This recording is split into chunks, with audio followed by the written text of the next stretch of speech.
Bom dia, igreja. Graça e paz. Vamos orar para iniciar a nossa aula. Querido Senhor, obrigado pela essa manhã que o Senhor nos deste.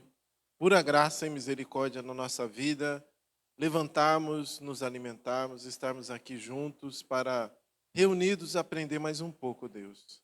Não somente eu peço por nós aqui, mas também pelas outras classes que estão acontecendo, classe de novos membros, classe das crianças, ó Deus. Muito obrigado, Senhor. O Senhor tem abençoado grandemente a PIB Montemor e continue assim, ó Deus. E nos dê sabedoria e entendimento para essa aula, Senhor, para entendermos acrescentar mais alguma coisa sobre o que temos aprendido sobre ministérios de misericórdia. Nós oramos em nome de Jesus. Amém. Irmãos, hoje o tema da aula é Ministérios de Misericórdia e Crescimento da Igreja. O Keller, ele parte muito disso, né? Ele tem outro livro que eu comecei aí, uma parte nós finalizamos no início desse ano, que é a Igreja Centrada. Então ele usa conceitos, ele aplica para vários ensinamentos dele, e esse daqui não é diferente de ter uma igreja equilibrada, não ênfases exageradas em algumas coisas.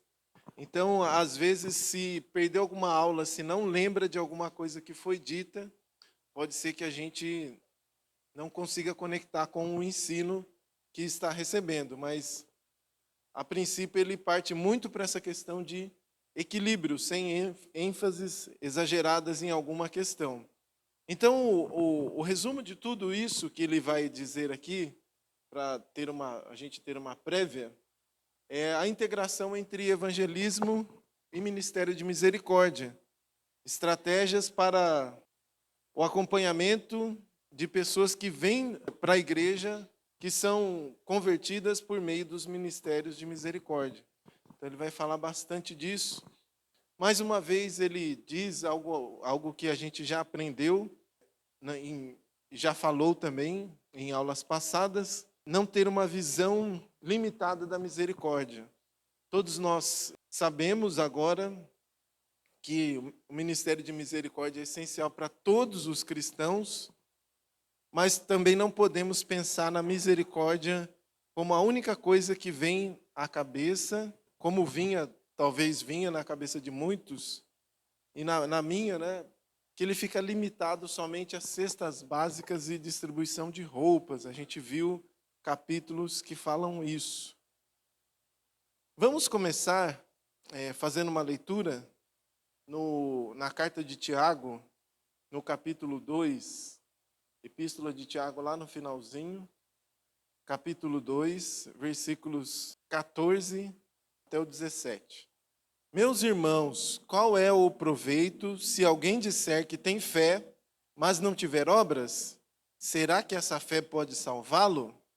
Se um irmão ou uma irmã estiverem com falta de roupa e necessitando de alimento diário, um de vocês lhe disser, vão em paz, tratem de aquecer e se alimentar bem, mas não lhe dão o necessário para o corpo, qual é o proveito disso? Assim também a fé, se não tiver obras, por si só, está morta. Então, o Keller ele trabalha muito essa questão que o ministério de misericórdia é a encarnação visível do evangelho na comunidade. Então, como membro de igreja convertido em Cristo Jesus, a igreja precisa se preocupar com as necessidades ao redor. E nós já vimos que isso dá muito trabalho, né? É muito trabalhoso isso e vai continuar assim, não vai mudar.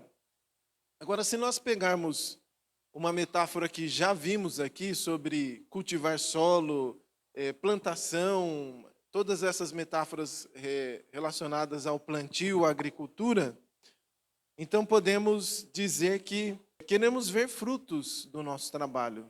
Queremos ver frutos das coisas que vão acontecendo. Então, ele vai tratar em algum momento aqui sobre o crescimento individual e coletivo. Com isso, nós vamos fazer a leitura, vou pedir para alguém me ajudar, de 2 Pedro, capítulo 3, versículo 18, 2 Pedro 3, 18. O último versículo. Então, o que ele fala para os destinatários primeiros dessa carta e, consequentemente, para nós? Para crescer na graça e no conhecimento de nosso Senhor e Salvador Jesus Cristo. Então, ele coloca aqui que Pedro coloca através do Espírito Santo que crescer é um processo contínuo. A vida cristã não é estática, a mesma coisa é a igreja. Costumamos olhar a igreja como um prédio, como uma construção, mas a igreja é a metáfora do Novo Testamento, uma das é corpo vivo, é um corpo, né? Ela tem a metáfora de edifício, mas também tem a metáfora de corpo. Então ela não é estática. Então ela cresce na medida que o cristão, tanto o cristão inserido na igreja, né? Eles crescem na medida que diariamente ele cultiva essa fé, arrependimento e obediência. Então também é um erro acharmos que somente aquele momento, aquele período de culto é o suficiente para a vida cristã. A pessoa não vai entender. Então é muito estranho isso de achar somente que é um período ali vai transformar. Então é a soma de duas coisas, a vida ali diária, como também a reunião dos crentes. Então conhecer Cristo também, os comentaristas dizem, conforme o texto que a gente leu, envolve comunhão e prática, conhecer a sua vontade. Comunhão é estar juntos, né? Crescer, estar com as pessoas que professam a mesma fé, e prática é o que o Keller fala muito disso, né? De conhecer as necessidades também das pessoas, de dentro e de fora. Por isso que a gente, ao entrar para o corpo de Cristo, ao ser admitido na membresia ou ser um novo convertido, devemos intencionalmente buscar essas coisas como crescimento. Buscar a vontade de Deus, o caráter de Deus e viver de acordo conforme Ele fala. Então, não é meramente uma informação, mas é algo prático. E outros comentaristas também vão lembrar que graça é força viva, é o favor imerecido de Deus que vai capacitar o cristão a perseverar em meio ao erro e à tentação. Então é um convite de depender mais da graça do que do esforço próprio. Então a gente está falando de o crescimento no âmbito mais individual do que coletivo, nesse sentido aqui. E também isso é um antídoto contra o erro e desânimo. No contexto do versículo que foi lido, eles tinham ali falsos mestres, né? Tentando inserir algumas práticas equivocadas dentro daquela comunidade. E também Pedro escreve pensando em encorajamento, que também é o tema desse capítulo 3 aqui de Pedro. Outro versículo que fala sobre fruto, de frutificar, muito conhecido, Gálatas 5, 22 até o 24, nós vamos fazer a leitura dele também. Gálatas 5, 22, 24. Comentaristas, eles vão dizer assim, que o verbo produzir, ele vai indicar algo que cresce naturalmente. Então, nós estamos vendo, nessa época nossa, vai se aproximando de dezembro, as mangueiras vão produzindo ali em abundância o fruto daquela árvore.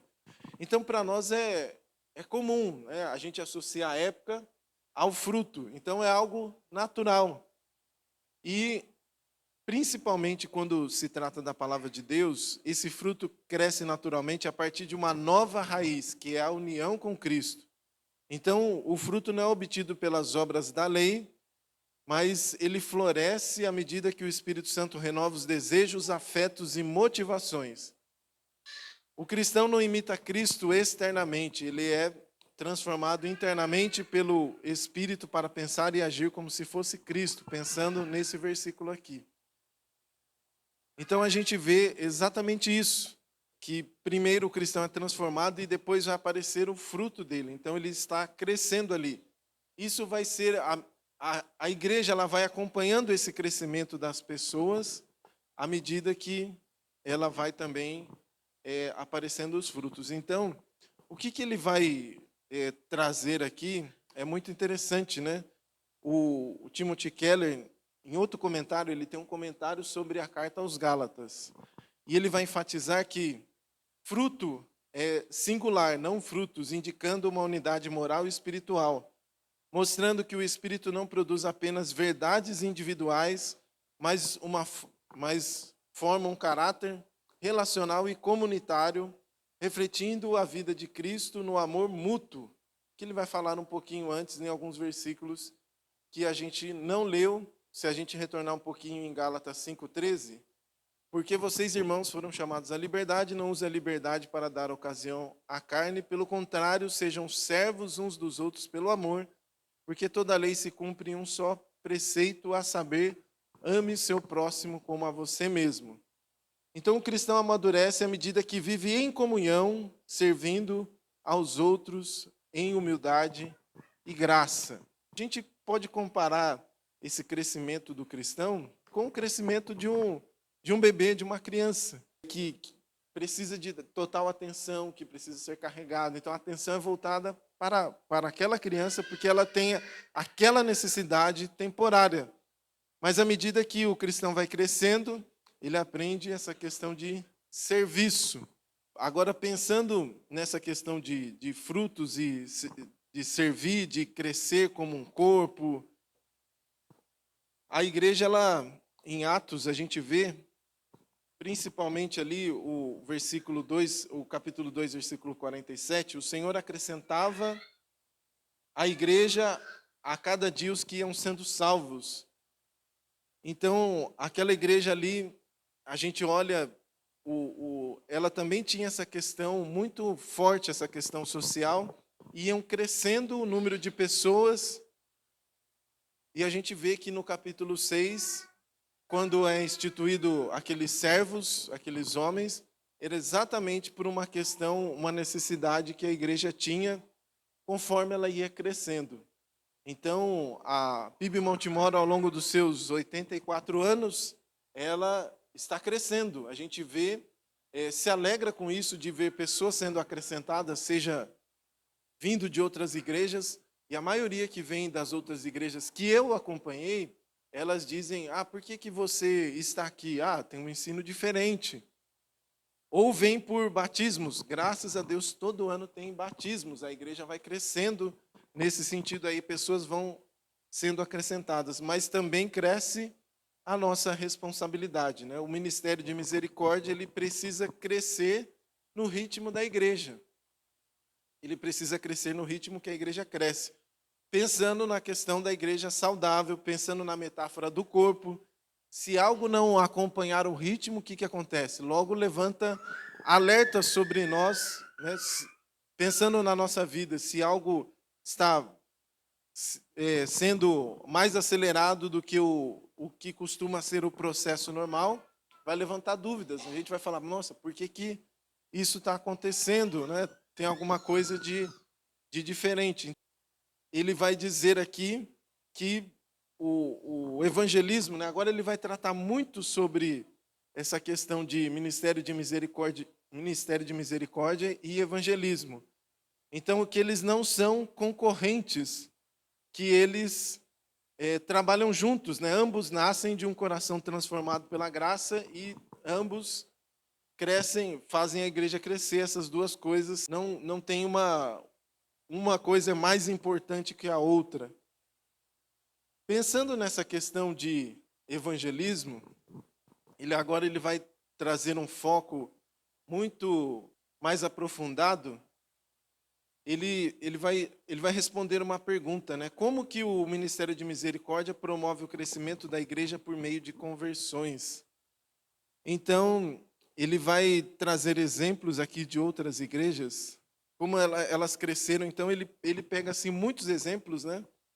E o mais surpreendente para mim, tudo que a gente vê acontecendo aqui hoje, no nosso tempo, 2025, o Keller e muitos outros pastores já vinham acontecendo lá na década de 70, de 80, É surpreendente como essas coisas ainda são atuais, né? Quando eu olhei, falei, meu Deus, como essas coisas são atuais. E aí, quando ele trabalha essa questão de evangelismo, ele pega outras fontes, por exemplo, ele pegou uma fonte de um pastor que depois eu olhei brevemente assim o trabalho desse pastor, é sobre como identificar grupos não cristãos que a igreja pode alcançar. Principalmente, aí em algum momento ele vai fazer esse link com o Ministério de Misericórdia, né? A princípio pode parecer que estamos lidando com dois assuntos diferentes, mas não. Como que o Ministério de Misericórdia pode alcançar as pessoas? Então ele pega outra fonte.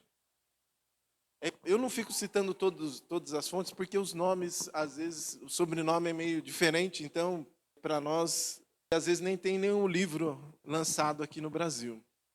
Mas a referência que ele pega é que esse pastor identificou alguns grupos de igreja, lá na década de 70, lá nos Estados Unidos.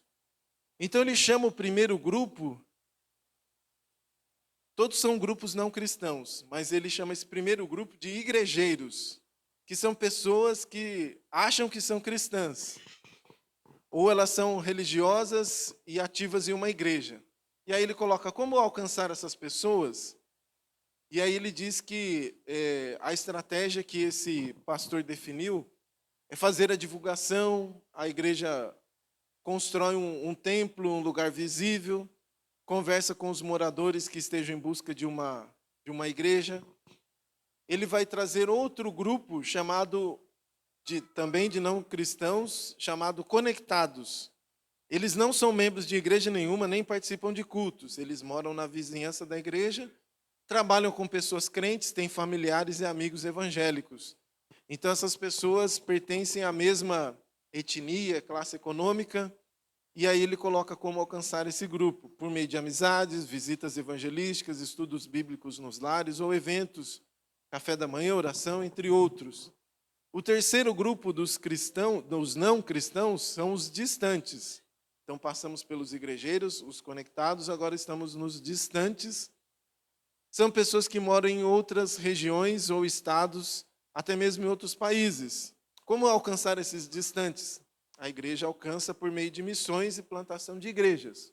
Um exemplo disso é o João, que está lá no Oriente Médio, e é uma maneira de alcançar esse grupo, os distantes. E ainda há um último grupo de não cristãos, chamados desconectados. E segundo essas pesquisas, os americanos fazem muitas pesquisas, tem muitas universidades cristãs lá.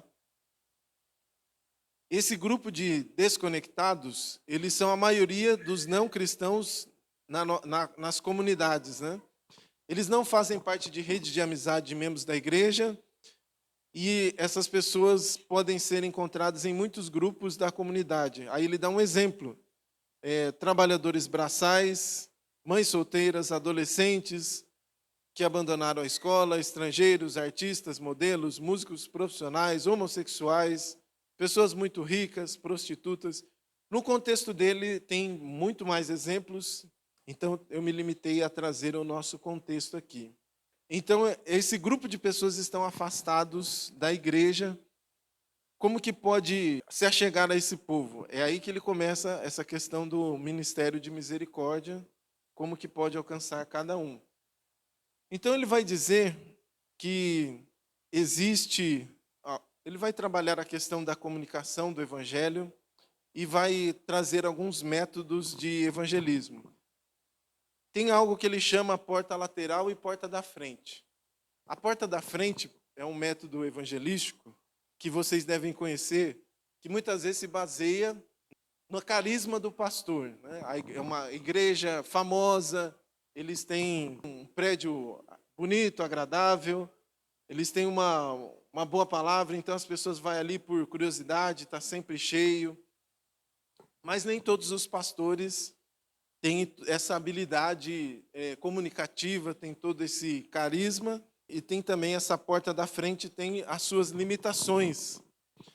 Aí ele tem outro método que ele chama, método de evangelismo da porta lateral. Que é isso? É onde a igreja que tem o ministério de misericórdia faz conexões com as pessoas. Tudo aquilo que a gente falou. Ele até tem até exemplos, né, de outras aulas que a gente passou. A igreja inicia um projeto de acolhimento de famílias carentes e descobre portas abertas para discipular novas pessoas. Então, esse modelo de evangelismo, a pessoa cria uma familiaridade com aquele que está discipulando, né?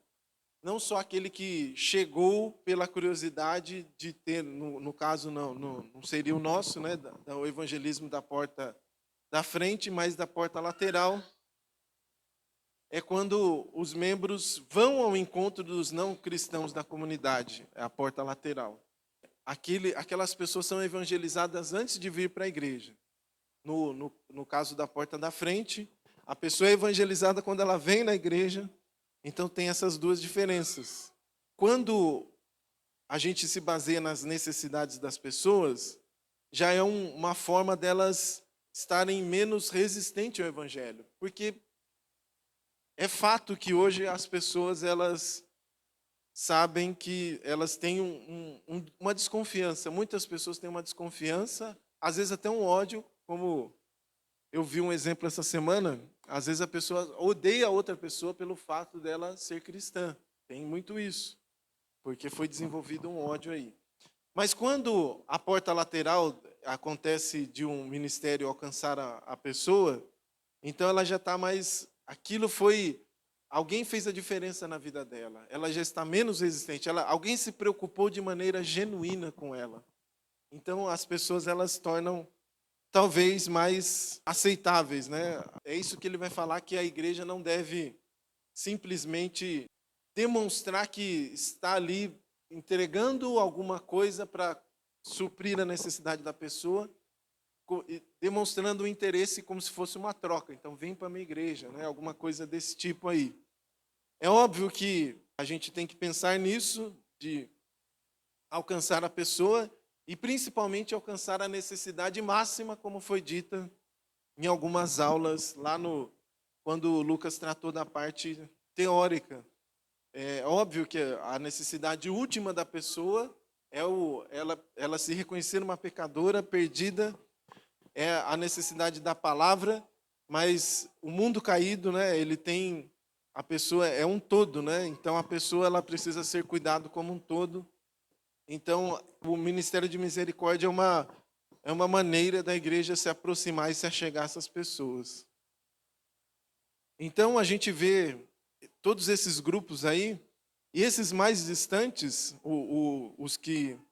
esses desconectados, é uma maneira ele fala de alcançar com palavras e obras, né? Conforme o próprio Jesus fez isso. Pensando em tudo que a gente já aprendeu, de organizar, de levantar as necessidades, levantar os dons da igreja. Por isso que eu fiz aquela observação no início, né? Se a gente pegar um recorte dessa aula isolado, talvez não faça sentido, mas com tudo que a gente já aprendeu, ele vai fazer sentido com o que a gente já aprendeu. Então, a gente viu todos esses grupos de não cristãos e uma maneira de alcançá-los. O final de tudo isso é criar pontes com essas pessoas e aliar o serviço cristão, o ministério de misericórdia, e o evangelismo para que a igreja cresça. Então, tudo isso fazendo parte de uma igreja que está comprometida em servir ao seu Senhor.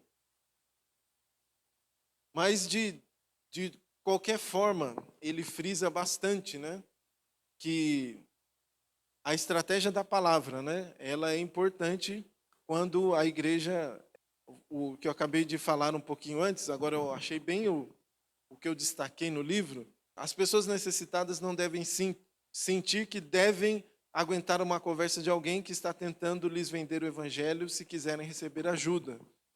Então ele fala que isso não é algo a se fazer mas mesmo assim a gente ainda tem que dar alguma palavra, né? Ela deve ser aplicada ou entrelaçada com a ajuda que a pessoa precisa. Então a gente observa essas questões aí e a gente pode pensar com esses quatro grupos, qual que é o mais visível no contexto aqui de Montemor? O grupo dos igrejeiros, o grupo dos que estão conectados, o grupo dos distantes, que eu acredito que não se aplica para nós, e o grupo dos desconectados. No nosso meio aqui, qual que é o grupo mais visível? Eu vou repetir para nós, para que a gente possa trabalhar um pouquinho essa questão aí. O grupo dos igrejeiros são pessoas que se acham que são cristãs ou elas são religiosas e têm uma vida ativa na igreja. O grupo dos conectados, eles não são membros de igreja nenhuma, eles nem participam de cultos, mas eles moram na vizinhança da igreja ou trabalham com crentes ou têm familiares crentes. E tem os que são distantes, que aí é outro país, e tem os desconectados, que não fazem parte da rede de amizade dos membros da igreja. Então, todos aqueles grupos de pessoas, às vezes mães solteiras, adolescentes que abandonaram a escola, estrangeiros, modelos, músicos, profissionais, homossexuais, pessoas muito ricas, prostitutas. Tem uma lista maior que eu não falei. Qual desses grupos é mais visível em nossa cidade? O que vocês acham? Igrejeiros, conectados ou desconectados? Conectados? Pode ser. Isso também, assim, não tem tem a percepção de vocês e tem também o contexto que a pessoa vive, né? Pode ser que tenha os conectados. Quando a gente recebe membros aqui, olhando para o conhecimento que a gente tem dos últimos membros que a gente recebeu, eu acredito que é muitos igrejeiros. Vocês concordam? Eu acredito que a gente recebe muito os igrejeiros, aqueles que já têm um contato, muitas vezes tiveram uma decepção com o evangelho distorcido que é pregado e sentiu a necessidade de Cristo, né, de algo mais do Cristo verdadeiro, do Cristo genuíno. Que mais? Mas a gente acho que tem essas duas realidades, né, de conectados. Mas aí fica uma pergunta. Como que a gente alcança os desconectados? Não, é só para a gente pensar, só para nos incomodar essa pergunta aí. Porque a gente tem que pensar neles também. Tem que pensar nesse povo aí, porque é um povo que está indo rumo à condenação. O ministério de misericórdia ele pode ser uma dessas oportunidades da pessoa ver, olha, estão fazendo um trabalho genuíno ali, né? São um grupo de voluntários, né? De alguma maneira, pensar naquele versículo Mateus 5,16, né? Eles verem as boas obras e glorificar o Pai que está no céu. Né? Uma pergunta também para reflexão, se alguém também desejar responder. O que impede você, pessoalmente, de praticar a misericórdia como parte do Evangelho? Essa é pesada, né? É interessante que muitas aulas, quando terminaram, algumas pessoas procuraram, assim, pensativas, né? O quanto que Deus desafiou. E eu falei assim, olha, eu me sinto como essa pessoa que está vindo, esse irmão que está vindo conversar comigo, porque eu também fico pensando, né? Como que posso, no nível individual, praticar a misericórdia como parte do Evangelho, né? A gente está pensando aqui, falando de crescimento da igreja, mas como eu disse para vocês, né? Não é algo que seja desequilibrado. O crescimento não é apenas numérico, né? Mas também a semelhança de Cristo. Praticar a misericórdia também é crescer à semelhança de Cristo. Com isso, a gente pode abrir um versículo, Atos 10, 38, para ter uma fundamentação bíblica nisso que eu estou dizendo. O crescimento da igreja não é apenas numérico, mas crescimento em semelhança a Cristo. Como diz o versículo 38 do versículo que nós vamos ler, de Atos 10, como Deus ungiu a Jesus de Nazaré com o Espírito Santo e com poder, Jesus andou por toda parte, fazendo o quê? Fazendo o bem e curando a todos os oprimidos do diabo, porque Deus estava com ele. É bom lembrar que a gente, quando olha para a palavra de Deus, a primeira vez que eles foram chamados cristãos está descrito no livro de Atos, né? Que é uma miniatura de Cristo, uma cópia de Cristo. Então, precisamos pensar nisso, né? Esse sentido de esse crescimento numérico, ele vai acompanhar esse crescimento à semelhança de Cristo que nós temos. Então, temos muito trabalho a ser feito, né? E eu sei que também, quando a gente pensa no muito trabalho a ser feito, a gente pensa, olha para nossas limitações. Mas eu não sei falar, mas eu não sei como administrar, eu não tenho ideias como fazer. Estou sozinho nisso, estou empenhado, estou motivado, aprendi que isso é o que tem que ser feito, de buscar os perdidos, de fazer a misericórdia, mas não sei como fazer. Mas nós nos esquecemos principalmente de quem está por trás de nós. Então, esquecemos que essa capacitação não vai vir de nós. O que vem de nós é a rendição. Deus, eis-me aqui, e pedir, né, para Deus, use a minha igreja, use a minha vida, use os nossos dons e talentos, use o que temos, né, os nossos recursos para buscar os perdidos, né? É aquela questão, né, que a gente viu lá quando a primeira aula da parte prática, né? Comece pequeno, que a falta de recursos não seja o que é possível fazer. Eu me alegrei que o Jonatas falou que cresceu tanto a arrecadação ali, quanto às vezes a pessoa esquece de passar no mercado e trazer um alimento, mas ela pode também contribuir para um remédio. Eu vi ali, eu acredito que é por isso, né? Eu vi ali dentro da cesta agora cedo um chinelo. E às vezes a Sheila, esses dias, ela estava ajudando a consertar um chinelo no contexto que ela vive. Então, às vezes a gente acha que é só um alimento, mas tem outras coisas por trás, né? Tem muitas coisas que a gente pode fazer, a gente não pode esquecer disso. E nós estamos sendo expostos a isso, né? O ensino tem ocorrido, tem vindo dos púlpitos para a igreja. Já ouvimos profetas menores, estamos ouvindo as aulas sobre esse livro, que despertou a muitos, despertou o quanto, onde a gente podia estar. Então, não podemos esquecer dessas coisas que Deus está nos desafiando. Então, há mais coisas que virão pela frente, né? Eu acredito que Deus tem trabalhado em nossa igreja, então a gente precisa avançar nesse crescimento, principalmente a semelhança de Cristo.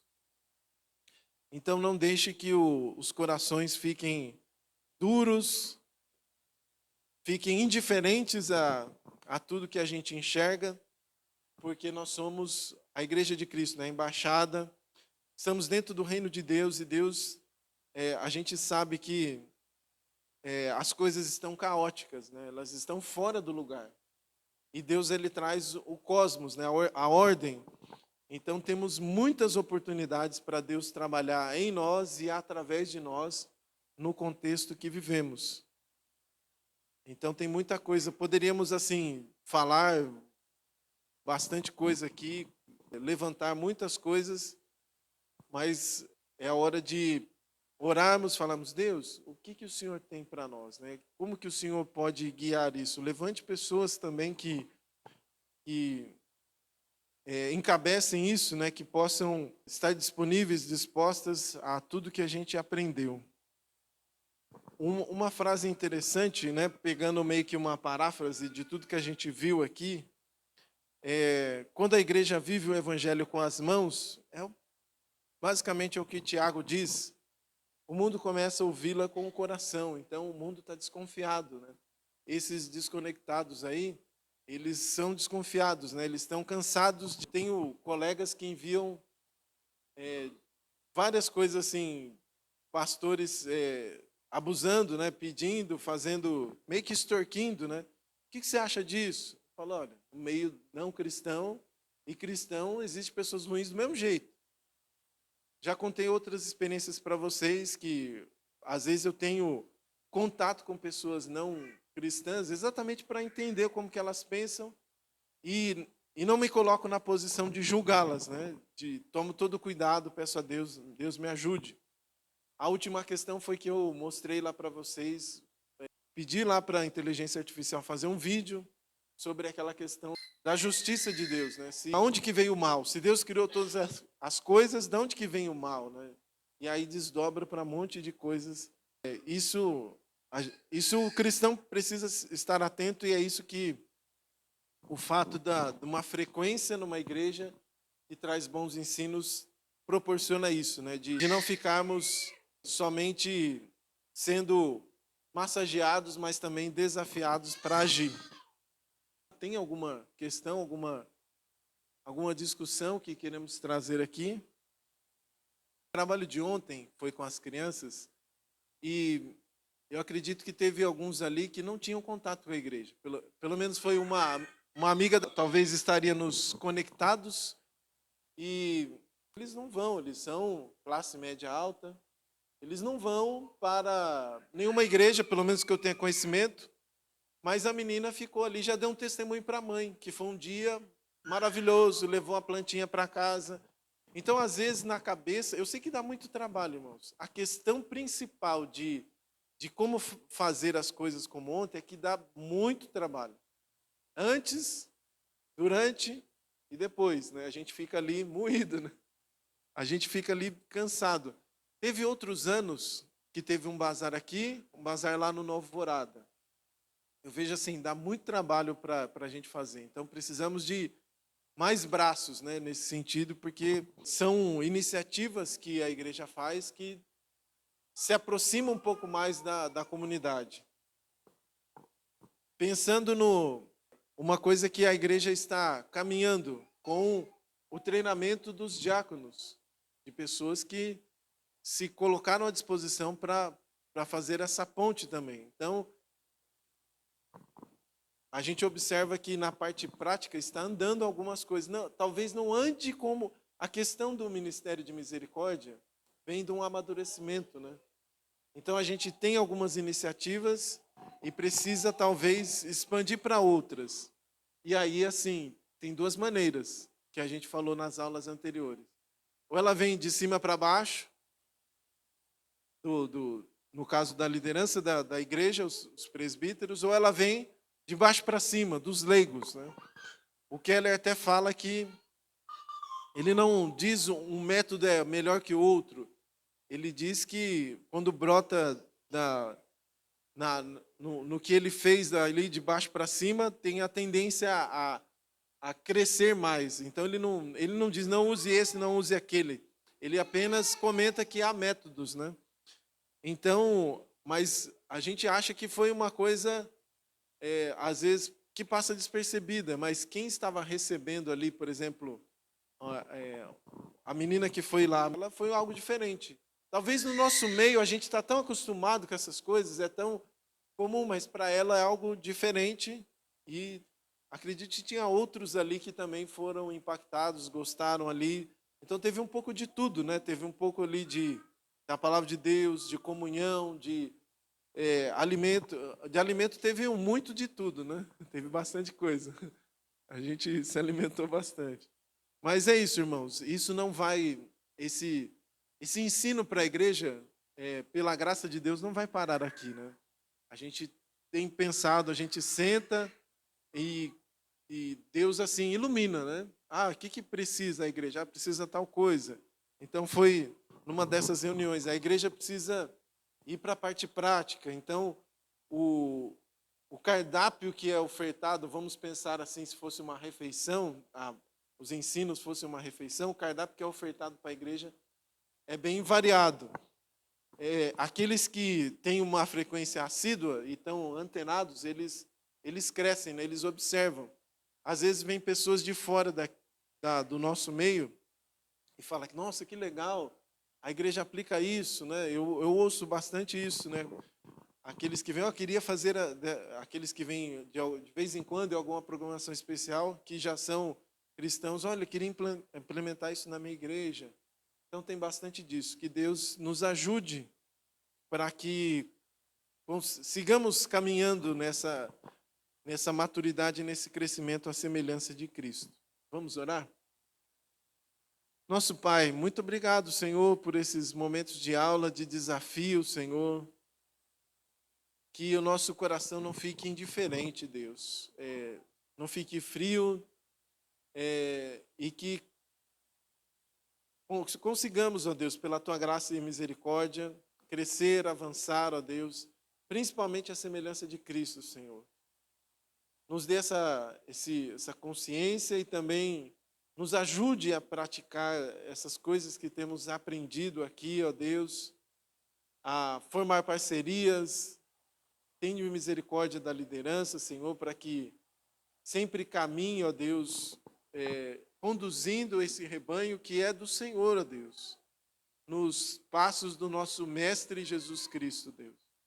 Nos ajuda, Senhor, a ser uma igreja que abençoa a cidade, abençoa a comunidade, Senhor, e continue abençoando, de certa maneira, os distantes através de missões, através de contribuições com os que estão distantes. Também oramos nesse momento, ó Deus, pela igreja lá em Camboriú, que o Senhor possa cuidar ali daquela igreja que está nascendo, que tem recebido um certo apoio aqui também, da PIB de Montemor. Muito obrigado, Senhor. Obrigado por trabalhos como o do Nova Alvorada, Senhor, que continua ali, continua dando algum fruto, Senhor, que o Senhor continue encorajando, levando pessoas ali necessitadas a conhecer o Evangelho do nosso Senhor, ó Deus. Muito obrigado, Deus, por esse momento. Nós oramos, agradecidos em nome de Jesus. Amém. Vamos ter um intervalo e depois voltaremos para o culto.